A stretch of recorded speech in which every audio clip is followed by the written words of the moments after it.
Senator Rubio with us now, and sir, good morning to you.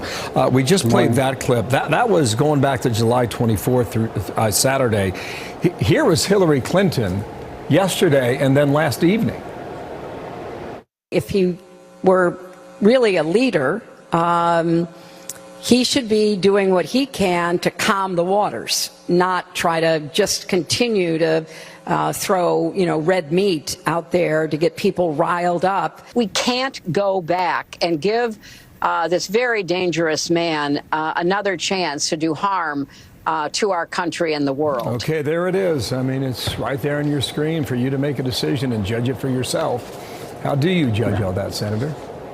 Well, I think if you repeatedly say someone is going to be the next Adolf Hitler, the next Mussolini, American dictator, there's been publications that have actually put out front page stories that have to depict Trump looking like Hitler. If you do these sorts of things, you eventually have to conclude that the overwhelming majority of people that see that are going to say, we better vote against this guy. But there are enough lunatics and nut jobs out there who are going to take the next step and say, well, this guy is truly evil, if this guy is truly dangerous, if our democracy and our system of government is going to be wiped out if this guy wins, I need to take this guy out. And again, we need to learn more about this individual. We need to learn how he got there, how he, without perimeter, wasn't secured, who he was, and what was behind it. But I think we know enough about some of the things he's posted to say that he clearly was influenced in some way by this rhetoric about Trump being this dangerous dictator in waiting. Senator, the Washington Post editorial board said that Donald Trump should be protected as if he were a sitting president.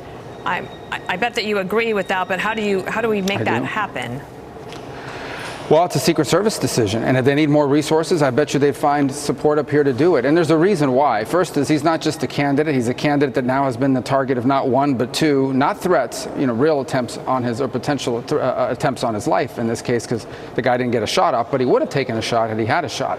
The second thing is we also know, and this has been publicized now, we have a nation state in Iran that is actively seeking the assassination of Donald Trump in retribution for the Soleimani strike.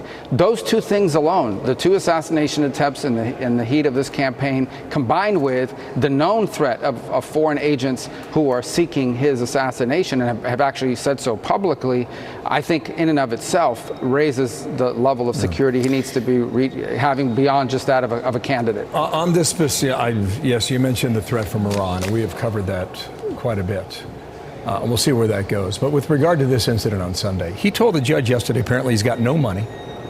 He told the judge yesterday he owns two trucks, and they're both in Hawaii, and they're both valued at $1,000 each. So we just heard from some of the neighbors in Greensboro, North Carolina. They're still well familiar with him where he grew up. I think this picture is confounding is what I'm driving at here. And he was either living on debt or a credit card, or he was getting help. Yeah, well, he had the money to buy those tiles that were there as like a shield. He had the money to travel to Florida and apparently sustain himself for some period of time. He had the money to find a car that right now we don't know whose car it is, and we know it had stolen tags, but we don't know whose car it is and how he got a hold of it. He had the money to buy weaponry. And so all of these things these are questions that need to be answered. And I think it's good that the state of Florida is going to be involved. I think the more eyes are on this, the better. I mean, we have a second set of investigators. They're going to look at the potentially same set of facts, maybe discover new facts. But there are a lot of questions to answer relevant to two things. The first is, how did this happen? Was he working with someone? I don't know. We don't know, but we need to learn that. But the other is the copycat problem. And that is, as I speak to you now, and I say this with no great joy, there are potentially dozens of people out there that, given the opportunity, may do the exact same thing, and they watch the sort of coverage about this and try to replicate it somewhere down the line. And so I think it's quite possible that even as I speak to you now, there's someone plotting to do the exact same thing to Donald Trump or somebody else. So we need to learn how these people work, because we need to understand the warning signs to get ahead of this. Imagine if somebody would have driven by that street and noticed there was a guy hiding in the bushes 8 hours before Trump got there. That would have avoided a lot of these problems that we're now facing. They would have been apprehended a lot sooner.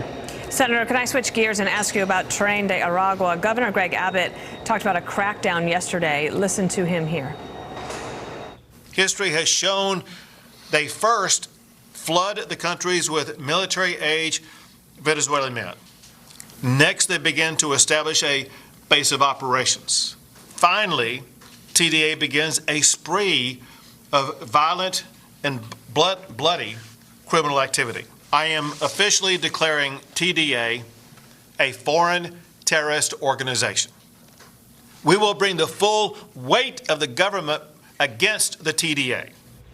Senator, I'm sure you track some of this closely. We're going to show a map to everybody here that shows the spread of TDA across the western part of the states, including, and then also to Chicago and New York City. But there's some confusion as to who they are, well, not who they are, but what they're doing and how severe it is. I mean, we've been going back and forth with Aurora, Colorado.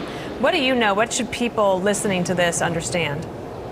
Well, I believe I'm the first person here in Washington, maybe in American politics, that warned about this gang all the way back in January or February of this year.